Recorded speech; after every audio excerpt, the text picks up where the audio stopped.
자, 우리 한국 시간으로 14일 오전에 로마 교황 프란치스코 교황이 한국을 방문했습니다. 박근혜 대통령이 직접 서울공항으로 나가서 영접할 만큼 교황의 영향력은 대단합니다. 교황은 종교 지도자일 뿐만 아니라 정치적인 영향도 상당하다고 하는 것을 여러분 아시죠? 중세 때는 그 로마뿐만 아니라 인근 유럽의 여러 나라를 세우기도 하고 내리기도 하는 그런 막강한 권력이 있었던 존재가 교황입니다. 그래서 그의 일거수일투족, 지금 행하는 모든 말이 기사화되어서 보도되고 있습니다. 그가 공항에 도착했을 때 세월호 유족들을 보고 한 말이 그런 거 있죠. 세월호 희생자를 기억하고 있습니다. 뭐 이 한마디예요. 세월호 그 유족들이 그렇게 위로를 받았다고 하는 거예요. 여러분들은 세월호 희생자를 기억하지 않습니까? 근데 우리말에는 힘이 없어요. 근데 교황이 한 말 하니까 그게 그렇게 위로가 될 만큼 그 지위가 주는 영향력이 대단하다고 하는 것을 알 수가 있습니다. 공항에서 그 인사를 나누고 에스컬레이터를 통해서 박 대통령과 함께 이동하는 그 와중에 박 대통령이 교황에게 했다고 하는 말도 보도됐습니다. 희망은 가장 마지막에 잃는 것입니다. 이 말을 했습니다. 어떤 배경에서 그런 말이 나온지 모르지만 아마도 세월호 사건으로 인해서 우리 한국 사회가 혼란 가운데 빠지고 대통령이 큰 부담을 지고 있으니 그를 위로할 때 아마 화답하는 마음에서 이런 대답을 하지 않았나. 그런데 박 대통령이 이 말을 스페인어로 했다고 하는 거죠. 이건 스페인의 격언이라고 합니다. 희망은 가장 마지막에 잃는 것이다. 제가 여러분 그 말을 들으면서 우리 크리스천들은 여기서 한 보 더 나간다. 희망은 가장 마지막에 잃는 것이 아니라 크리스천들은 희망을 결코 잃지 않는 줄로 믿습니다. 마지막에 잃는 것이 아니라 우리 믿는 자들은 희망을 절대 잃지 않는 거예요. 이 땅에서뿐만 아니라 영원한 삶까지 우리는 그 희망 가운데 우리는 살아가는 정말 축복받은 하나님의 사람이라고 하는 거예요. 세상에 많은 사람들이 주목하는 이 세월호 사건 같은 사고가 발생할 때마다 흔히 사회적으로 나타나는 두 가지 현상이 있습니다. 각종 언론들은 전문가의 의견을 덧붙여 가면서 원인을 분석하고 그 사건의 그 사고건 원인 제공자가 누구냐, 그 책임자를 가리려고 혈안이 돼서 찾습니다. 그리고 나면 사람들은요, 언론이 지목한 자에게 모든 죄와 허물을 덮어씌우고 그 사건으로부터 자유로워지려고 합니다. 우리 여러분 고국의 세월호 사건도 어찌 보면 그런 게 있어요. 유병원이라고 하는 사람 잘못했는데 그 사람 하나 타겟 적용해놓고 그에게 다 덮어쓰고 우리 많은 고국의 우리 동족들이 이 책임에서부터 면해보려고 하는 그와 같은 마음이 없지 않은 것이 사실입니다. 그러나 여러분, 우리 하나님은 뭐라고 하십니까? 하나님은 공동체가 감당하기 어려운 그런 일이나 재난이 임하게 될 때 서로를 향해서 비난하지 말라고 명령하십니다. 그리고 공동체 전체가 하나님께 돌아서서 회개할 것을 요구하십니다. 이 회개를 통하여서 그 공동체에 드리워지고 있는 어떤 하나님의 심판과 하나님의 책망, 그것으로부터 회복을 이루어 나가라고, 희망의 끈을 놓지 말라고 그렇게 요청한다고 하는 거예요. 그 하나님은 각 세대마다 고난 중에라도 이 희망을 노래할 의인을 찾고 있었다고 하는 것입니다. 이는 전 역사를 통해서 공동체의 타락으로 인한 심판이 반복되어 오기 때문이에요. 우리 시대에만 어려웠던 것이 아니라 역사가 시작된 이래 모든 공동체에는 그 공동체 안에서의 타락으로 인한 하나님의 심판이 계속되어져 왔고, 그러나 하나님은 이 세상을 그렇게 사랑하셨기 때문에 독생자를 주셨기 때문에 포기하지 않으시고 심판 중에라도 고난 가운데 있는 그들에게 희망의 메시지를 전하기 위해서 하나님이 택한 종들을 통하여서 희망의 노래를 부르게 한 줄로 믿습니다. 오늘 본문의 예레미야는 바로 그런 선지자들 중에 대표적인 사람이라고 보면 됩니다. 예레미야가 활동할 그 당시 유다는 극단적인 우상 숭배에 빠져 있어서 하나님의 큰 심판을 받게 됩니다. 이 심판은 예레미야라고 피해가지 않았어요. 예레미야도 그 고난 가운데 함께 그 동족과 함께 어려움을 겪고 있었습니다. 다만 하나님께서 그를 택하셔서 그런 와중에 그 백성을 향하여서 희망의 노래를 부르라고 예레미야를 사용하신 것을 알 수가 있는데, 그가 겪고 있었던 그 아픔과 어려움을 예레미야 3장 19절에서 이렇게 표현을 했습니다. 함께 읽습니다. 내 고초와 재난 곧 쑥과 담즙을 기억하소서. 지금 예레미야는 유다 백성이 우상을 숭배함으로 죄악에 빠져서 있다가 하나님으로 인하여서 당하는 그 고난을 쑥과 담즙이라고 비유적으로 표현하고 있습니다. 쑥과 담즙은 쓴 것의 대표적인 것을 말하죠. 그러니까 그들이 당하고 있었던 그 고난이 정말 쓰디 쓴 고난이라고 하는 것을 생각해 볼 수가 있는 것입니다. 지금 예레미야는 그렇게 쑥과 담즙 같은 쓰디 쓴 고난 가운데 그 민족이 있지만 그들에게 지금 소망을 선포하고 있는 거예요. 그 소망을 선포하는 이유를 예레미야 3장 22절에 이렇게 말합니다. 같이 합독합니다.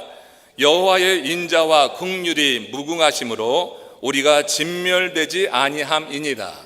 다시 말씀드리지만 예레미야도 쑥과 담즙 같은 그런 쓰디 쓴 고난 가운데 지금 함께 있습니다. 그러나 예레미야는 그 중에 하나님의 인자와 긍휼이 무궁하시다고 하는 것을 보고 있는 거예요. 여러분, 많은 사람들이 쑥과 담즙 같은 고난 가운데 있지만 어떤 사람들은 그런 와중에라도 하나님의 인자와 긍휼을 보면서 그 가운데 믿음으로 승리하는 사람이 있는가 하면, 쑥과 담즙 같은 그런 쓰디쓴 고난 가운데서 완전히 무너져 내려서 생을 파멸로 이끌어가는 그런 사람도 있는 거예요.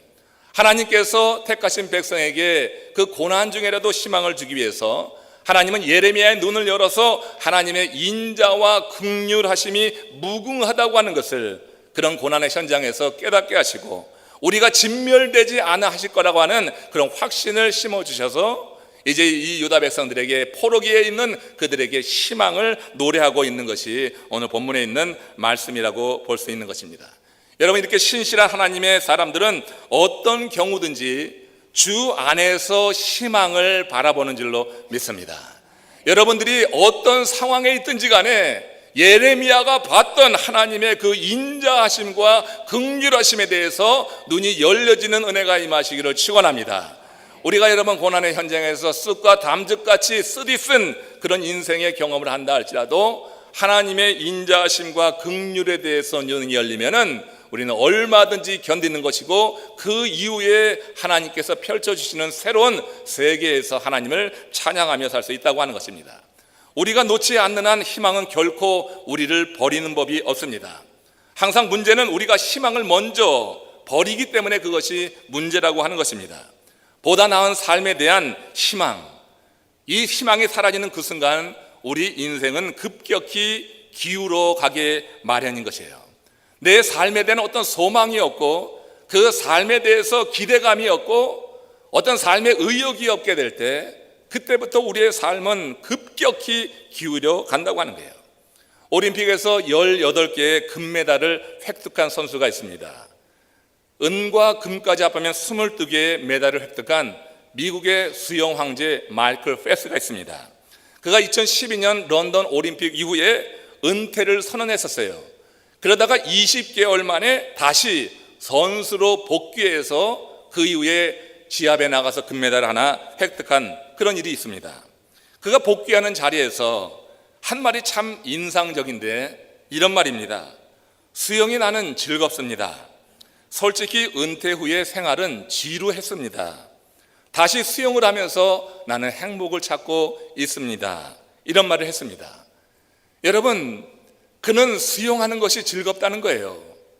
은퇴 이후에 행복할 줄 알았는데 은퇴 이후에 시간이 그렇게 많이 있는데 그 삶이 지루했다고 하는 것은 행복하지 않았다고 하는 것입니다. 마이클 펠프스가 돈이 없습니까? 명예가 없습니까? 친구가 없습니까? 그러나 여러분, 참 행복이라고 하는 것이 그런 물질로, 명예로, 인간적인 관계로만 얻어지는 것이 아니라고 하는 것을 우리가 그의 고백을 통하여서 배우게 됩니다. 여러분, 목표를 향해 전진해가는 과정에서 우리는 참 행복을 누릴 수가 있는 것입니다. 어떤 일을 성취해가는 과정 속에서 우리는 이런 기쁨을 누릴 수가 있는 거예요. 여러분, 그가 단순히 수영이 좋았다고 하면은 동네 짐에 가서 수영해도 되지요. 굳이 선수로 복귀할 이유까지는 없는 것입니다. 선수로 복귀했다고 하는 것은 어떤 목적을 다시 세우고 거기에 따라서 최선을 한번 다해보겠다. 자신의 훈련하는 과정에서 어려움이 있지만 내가 이런 목적을 한번 이뤄보겠다고 하는 어떤 기대하는 삶에 대한 그런 목적이 있어서 그것을 추구해 나가면서 행복을 누리려고 하는 그 마음에서 선수로 다시 복귀했다고 하는 것이죠. 여러분, 우리 믿는 사람들은 그리스도의 장성한 분량에 이르기까지 죽는 순간까지 자라가는 존재인 줄로 믿습니다. 그리스도의 장성한 분량에 이르기까지 하나님이 부르시는 그날까지는 계속해서 성장해 나가는 거예요. 계속해서 성취감을 누릴 수가 있는 거예요. 성화 과정에서 우리는 날마다 자라가는 자기 자신을 봐야지 되는 것입니다. 믿음으로 성숙되고 그 성숙의 열매가 나타나는 것을 우리 삶 속에서 누리게 될 때 우린 여러분 인생에 지루할 일이 없는 거예요. 하나님께서 함께 하시며 우리의 삶을 더욱더 새롭게 하시며 일신우일신 날마다 새롭다, 주의 성실이 날마다 새롭다고 하는 이런 찬양을 하면서 우리의 믿음이 자라가게 될 때 우리의 삶에는 지루할 겨를이 없는 것입니다. 우리는 마지막 그 순간까지 더 나은 삶에 대한 희망을 품고 전진해 나가는 존재이기 때문에 이 땅에서 우리는 아주 행복한, 정말 주님이 주시는 참된 기쁨을 누리면서 우리는 살 수 있는 줄로 믿습니다. 여러분, 삶이 무의미합니까? 삶이 그저 지루합니까? 왜 사는지 모르겠습니까? 여러분들이 믿음 안에 온전한 회복이 있기를 주의 이름으로 축원합니다. 참으로 구원을 얻어서 믿음이 성장해 나가고 성숙의 과정에 있고 성화된다고 하면은 그런 말할 시간이 없는 것이죠. 그렇게 될 일이 없는 것입니다. 날로 성장해가는 자기 자신, 성취해가는 자신의 모습을 보면서 우리는 행복을 경험할 수가 있을 것이라고 하는 거예요. 참된 행복은 여러분 마이클 페스의 그 일처럼 돈으로 얻을 수가 없습니다. 명예로 얻을 수가 없습니다. 친구를 많이 얻는다고 날마다 연락을 한다고 그게 행복은 아니라고 하는 거예요. 쾌락을 통한 행복은 없습니다. 쾌락을 통한 참된 기쁨은 없습니다. 우리는 여러분 주 안에서 성장해 나가면서 그 희망을 포기하지 않을 때 우리에게 참된 행복은 날마다 새롭게 고백되는 줄로 믿습니다.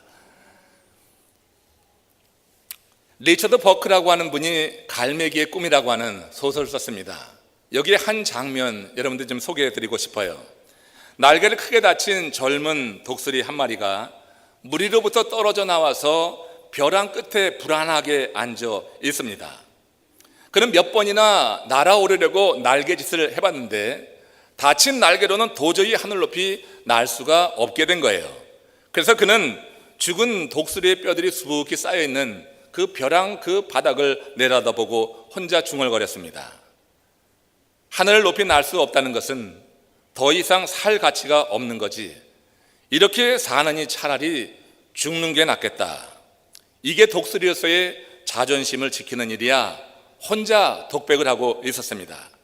그리고 그는 아래로 뛰어내리려고 몸을 잔뜩 웅크렸습니다. 바로 그때 어디선가 대장 독수리가 쏜살같이 날아와서 그 젊은 독수리를 막습니다. 잠깐 하고 소리쳐 그가 뛰어내리는 것을 막아내고 있었습니다.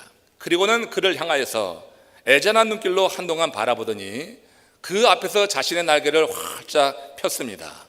엄청나게 큰 날개가 그 앞에 펴졌는데 그의 날개 이곳저곳에 아주 크고 작은 상처들로 가득했던 것입니다. 서울가지에 찢겨있는 자국, 다른 독수리에게 핥힌 자국, 사냥을 하면서 입었던 그 상처들이, 그 상흔이 얼룩져 있었습니다. 그 대장 독수리가 젊은 독수리에게 말하는 거예요. 이보게, 이건 겉에 드러난 상처뿐이지 마음에 난 상처는 이보다 더하다네. 그러면서 그는 그 벼랑 바닥에 있는 독수리의 뼈를 보면서 젊은 독수리에게 한마디 합니다. 상처 없는 독수리는 태어나자마자 죽어버린 독수리뿐이네. 여러분, 살면서 우리가 살아가는 과정에는 누구나 다 상처를 입게 마련입니다. 상처 없이 나만 요리조리 피해서 나는 아무 상처 없다고 말할 수 있는 사람이 있으면 한번 지금 손을 들어보세요. 아마 아무도 없을 것입니다. 육신의 상처가 없으면 마음의 상처라도 모든 사람들이 다 안고 살아가는 게 인생입니다. 산 사람에게는 상처가 있는 것입니다. 죽은 사람에겐 근심도 없고 상처도 그 위에는 없을 수 있어요. 그렇지만 이 인생길을 살아가면서 모든 사람이 다 상처를 갖고 있습니다. 육체의 상처는 그래도 여러분 괜찮습니다. 시간이 지나면 그 상처들은 치유되게 돼 있습니다. 고통이 있지만 시간이 가면 치유됩니다. 그렇지만 마음에 난 상처, 내 심령에 난 상처는 시간이 가면 갈수록 더욱더 골마지는 경우도 많이 있는 것을 봅니다. 여러분들 가운데 보니 마음에 상처 있는 분들이 몇 분 계셔요. 그것이 보입니다. 마음에 상처 있는 분들, 여러분 그 상처를 가지고 왜 나에게만 이런 상처가 있는 거야? 이 젊은 독수리처럼 삶의 의욕을 잃고 어떤 꿈을 잃고 희망을 잃고 어떤 삶의 그런 의욕을 잃고 그렇게 있지는 않습니까? 여러분 주 성령 하나님께서 여러분들에게 살포시 임하셔서 오늘 대장 독수리가 젊은 독수리에게 줬던 그 말씀, 그 교훈의 말씀이 여러분들에게 들려오시기를 주의 이름으로 축원합니다. 산 사람은 상처를 갖게 됩니다. 그러나 상처를 갖고 있지만 주 안에 머물면 주께서 그 상처를 이길 수 있는 믿음을 더해 주시는 줄로 믿습니다. 그래서 우리가 믿음 안에 있으면서 계속적으로 성장해 나간다고 하는 것은 대단히 중요한 거예요.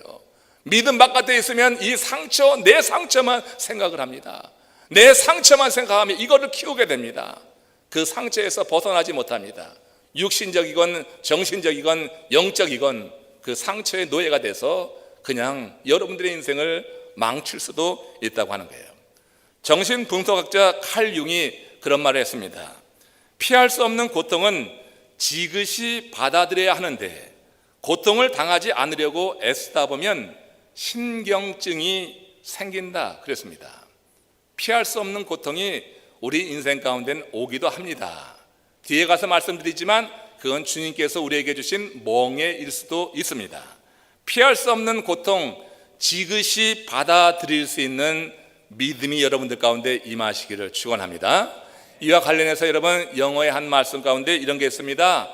Suffering is mandatory, misery is optional. 무슨 말인지 알겠죠? 살면서 고통을 당하는 것은 필수사항이지만 misery, 그 고통으로 말미암아 내가 고민하고 고뇌하고 하는 것, 그 고통에 대해서 부정적으로 반응하느냐 긍정적으로 반응하느냐는 것은 선택사항이라고 하는 거예요. 그러니까 여러분 많은 사상가들이 정말 사상가들이 보는 것은 사는 사람은 다 상처가 있다고 하는 거예요. 살아있는 사람은 다 고통을 겪는다고 하는 거예요. 그러나 미저리, 그것으로 인해서 고뇌당하느냐 고통하느냐 정신적으로 그걸 힘들어하느냐 이런 문제는 옵셔널, 선택이라고 하는 거예요. 이 세상 나그네 길을 지나는 동안 겪게 되는 모든 일에 우연이 없는 것입니다. 우리의 생각이 정말 긍정적으로 이렇게 새로 재편되기 위해서는 모든 것이 우연이 없다. 한마디로 하나님의 섭리를 인정하며 살아가면 저와 여러분들의 인생은 성공적인 삶이 될 수 있습니다. 하나님의 섭리에 대한 눈이 열려지시기를 주의 이름으로 축원합니다. 정말로 여러분 살면서 하나님의 사람에게도 서퍼링, 이것은 맨데이터리예요. 다 임하는 거예요. 하나님의 사람들이라고 이 서퍼링, 고통이 지나가는 게 아니에요. 인생의 사건 사고로부터 우리만 제외된 게 아니에요. 그렇지만 그것을 바라보는 입장은 분명히 다를 수 있다고 하는 거예요. 하나님의 섭리에 대한 눈이 열리면 우리는 그 현장, 그 사건 사고 속에서도 우리의 믿음을 더욱더 견고히 세우는 그런 계기로 만들어갈 수 있다고 하는 것입니다. 이 믿음으로 무장한 사람은 세상 만사에 긍정적으로 반응해서 결코 희망을 놓지 않는 거예요. 이런 사람들에게는 희망은 가장 마지막에 잃는 것이라고 하는 그런 격언 같은 게 적용되지 않는 거예요. 참된 믿음을 갖고 있는 사람에게는 희망은 결코 이루어지지 않는 것입니다. 이 땅에서부터 영원까지 우리는 희망 있는 하나님의 사람인 줄로 믿습니다. 지금 예레미야는 그렇게 쑥과 담즙 같은 고난과 고통 가운데 있는 그 유대 백성들, 자기 자신도 거기서 예외가 아니었어요. 함께 쑥과 담즙에 쓰리쓴 고난의 현장에 그도 함께 있었어요. 그런데 이 예레미야의 눈이 열렸어요.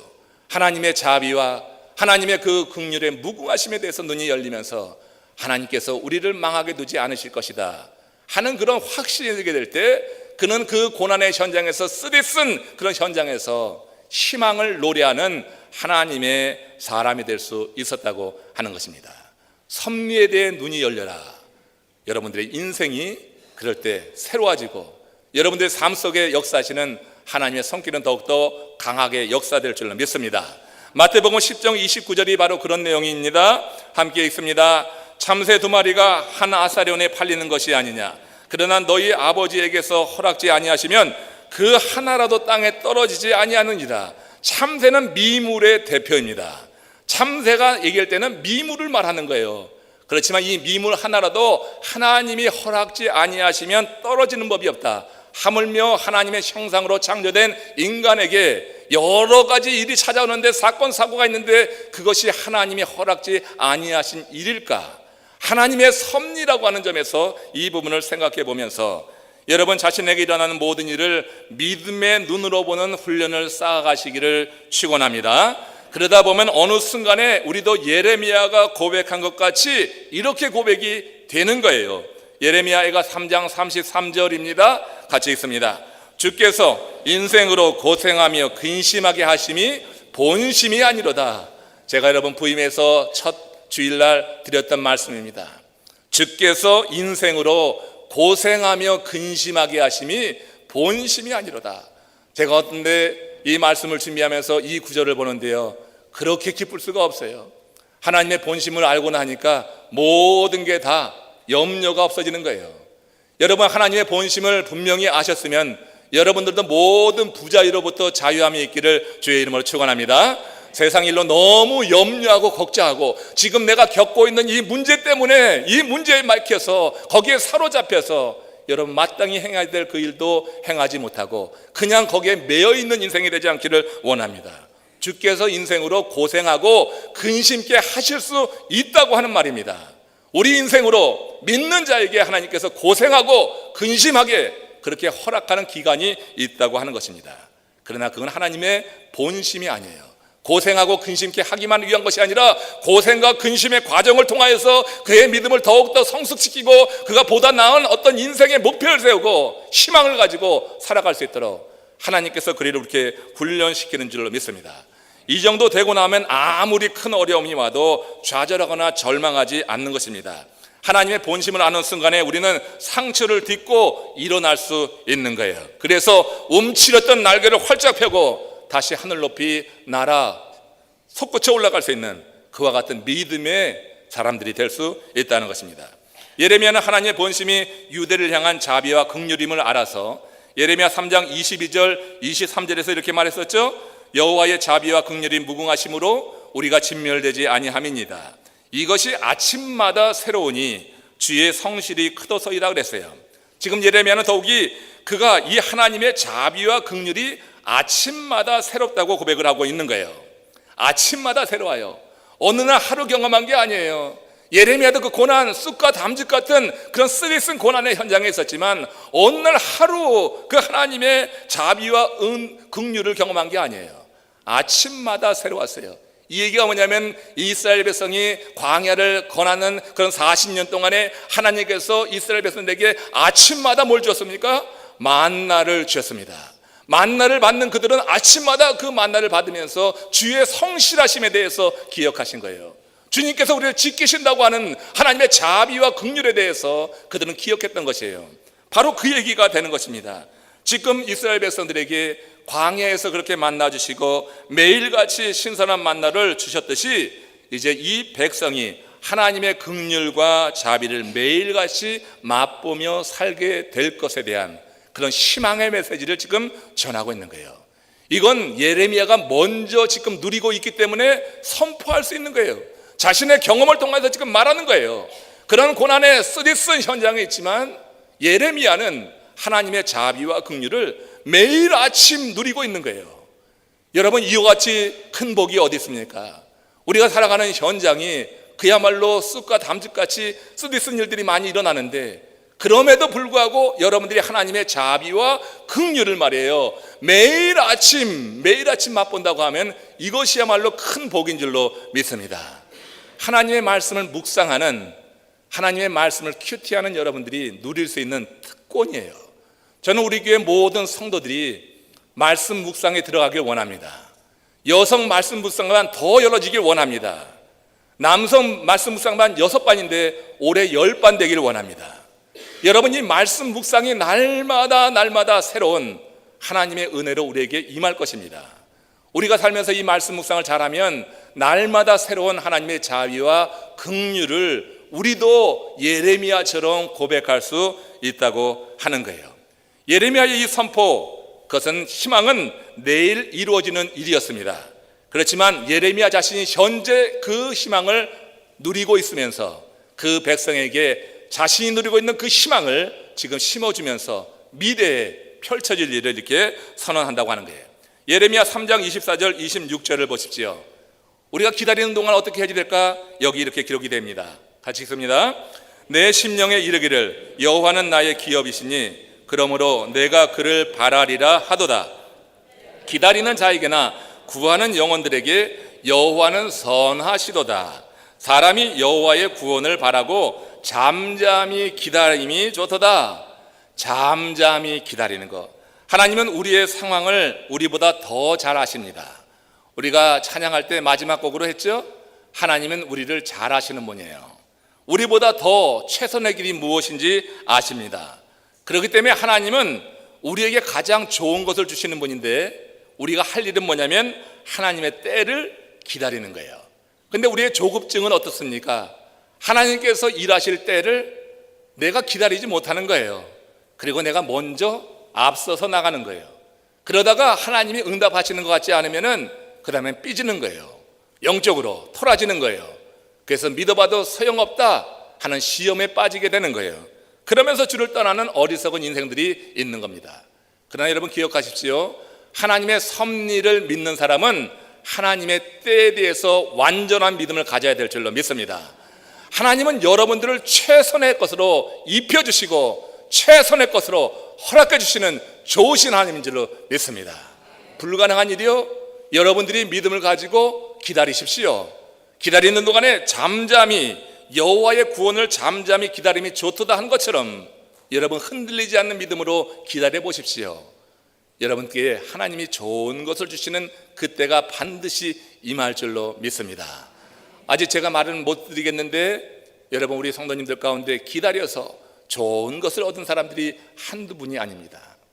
여러분들 정말 고난의 현장에서 쑥과 담즙처럼 그렇게 쓰디쓴 삶이 우리 가운데 있고 아무리 기다려도 임하지 않는 것 같아서 실망하고 낙심할 그때쯤 우리 하나님께서 우리에게 허락해 주시는 은혜가 있는 것이 분명히 여러분 경험되시기를 축원합니다. 여러분, 나가야 될 때 나가는 것도 믿음이지만 기다려야 할 때 기다리는 것 또한 믿음입니다. 이게 더 중요합니다. 기다리는 것은 힘듭니다.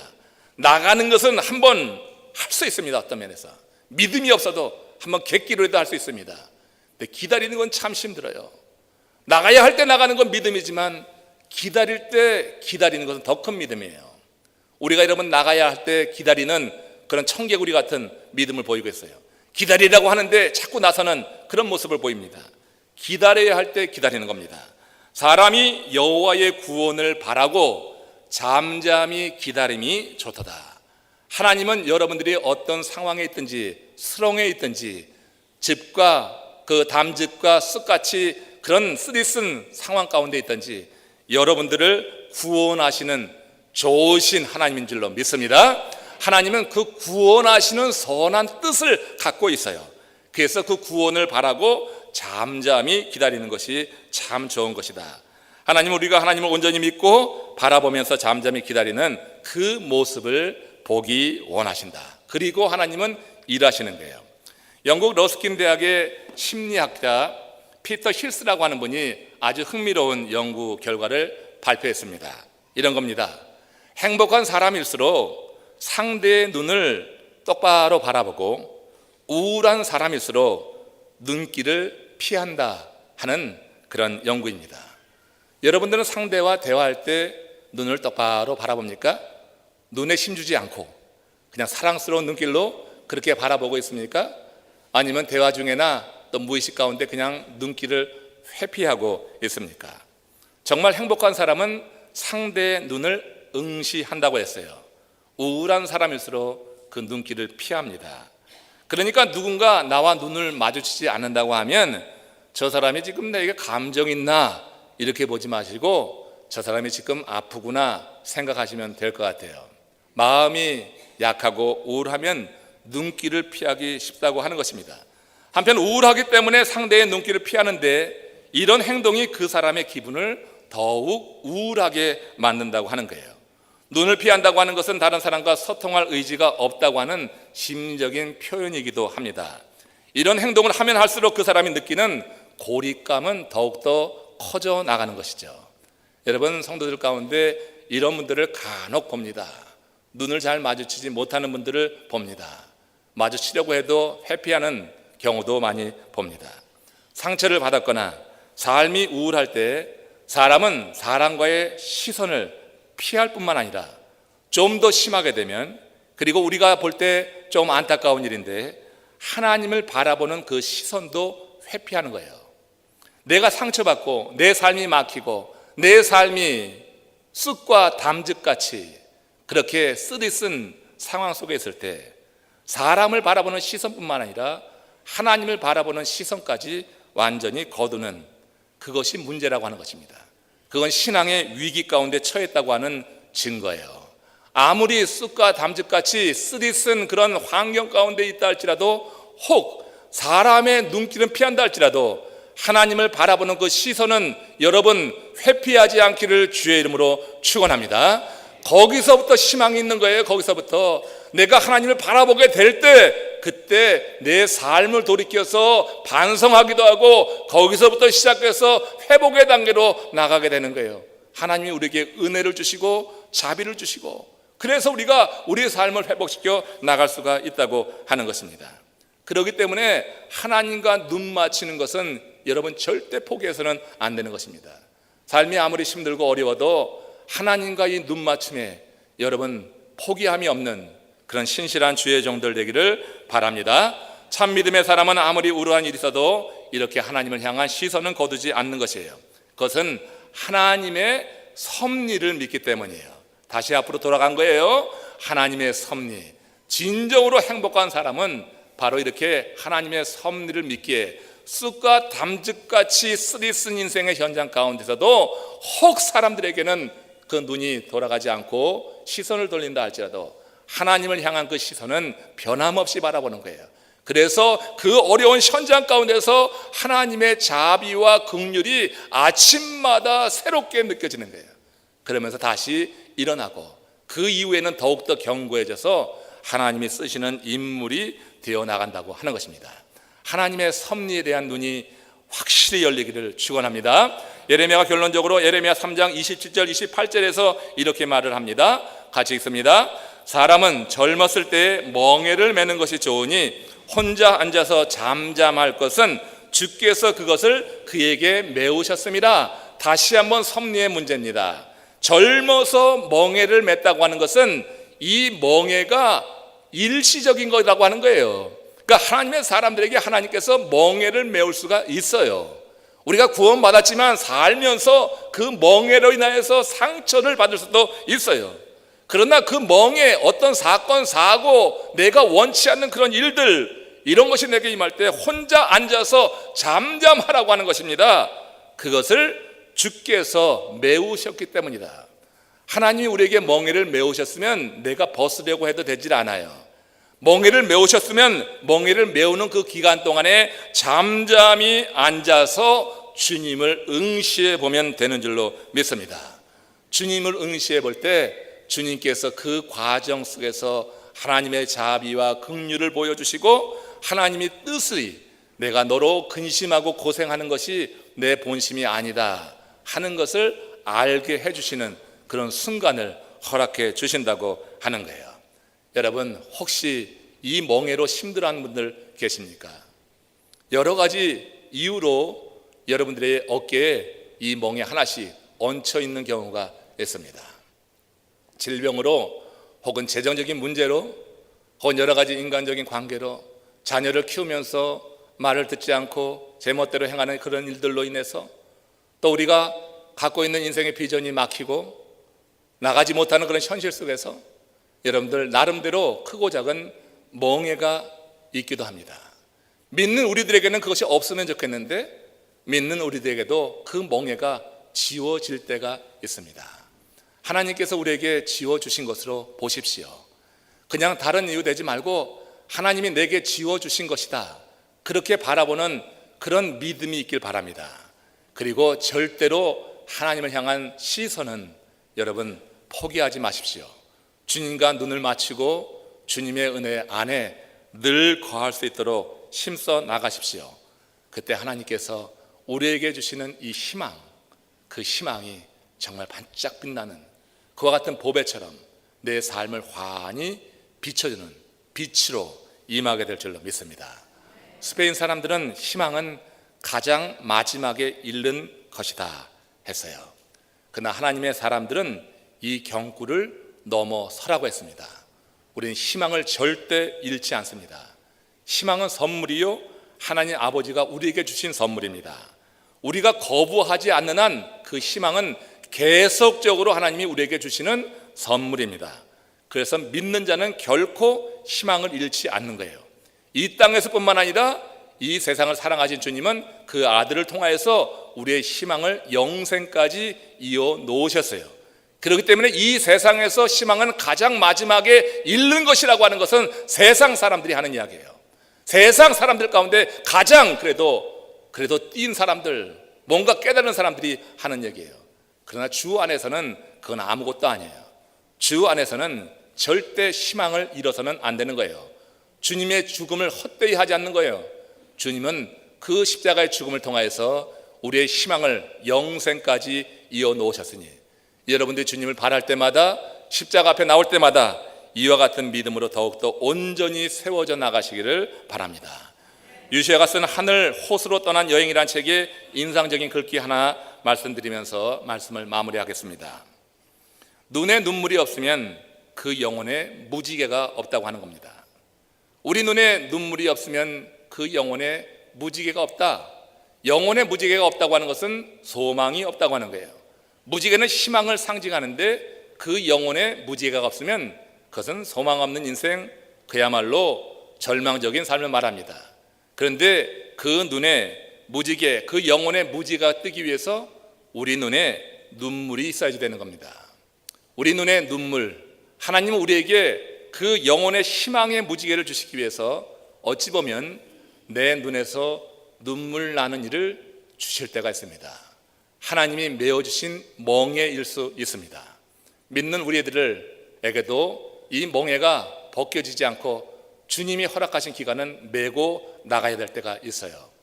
여러분, 그러나 그 가운데서라도 주님께서 우리를 이끄시는 그런 손길, 날마다 새로운 성실하신 주님의 자비와 긍휼을 여러분들이 경험할 수 있는 길이 있습니다. 기도하 그리고 말씀입니다. 기도하며 말씀 묵상을 깊이 하게 될 때 매일같이 새로우신 하나님의 긍휼과 자비가 여러분들에게 경험이 되어서 하나님이 내게 메어주신 이 멍에 내가 하나님께서 덜어주시는 그때까지 견딜 수 있는 힘을 주시고 이 멍에가 떨어져 나가고 나면요, 그다음에 하나님께서 이루실 놀라운 일들이 여러분 예비되어 있음을 믿습니다. 제가 경험했습니다. 주님이 저를 통하여서도 그런 일을 이루셨습니다. 여러분들에게도 그와 같은 은혜가 임하시기를 주님의 이름으로 축원합니다.